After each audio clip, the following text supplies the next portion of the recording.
A rash assumption. Author unknown. On the morning of November the 27th, I woke to find my chest covered with a pretty pink pattern. It blended so well with the colour of my pyjama jacket that for some minutes I was lost in admiration of the pleasing effect. Then it occurred to me that coming diseases cast their rashes before them, and I sprang from the bed in an agony of apprehension. I rushed to the mirror and opened my mouth to look at my tongue. There it was. I took some of it out. It looked quite healthy, so I put it back again. Then I gazed long and earnestly down my throat. It was quite hollow, as usual. Next I got the clinical thermometer and sucked it for quite a long time. When I removed it, I saw my temperature was about 86. Then I found I was reading it upside down, and that I was only normal. I felt disappointed. After that I tried my pulse.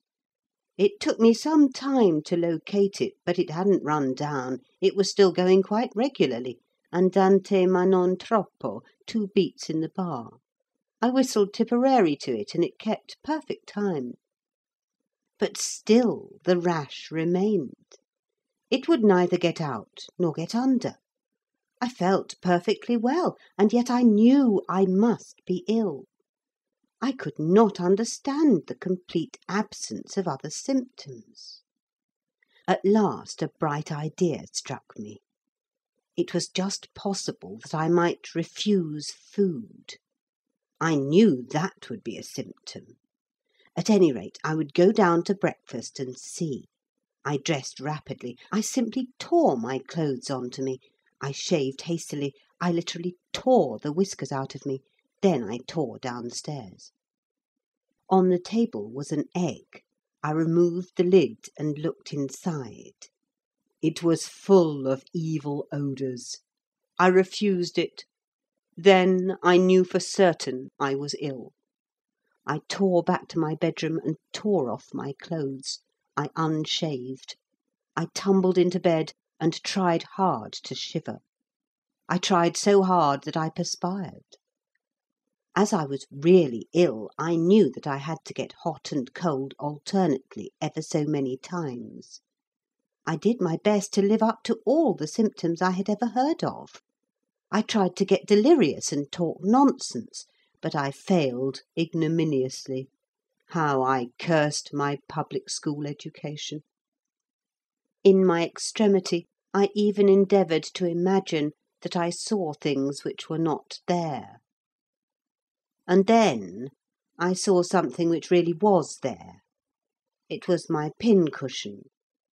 It looked unusually crowded, even for a pincushion, and I got out of bed to investigate the matter closer. I counted 45 little flags. And then memory came back to me. The previous day I had bought 45 miniature Belgian flags at one time and another during the day.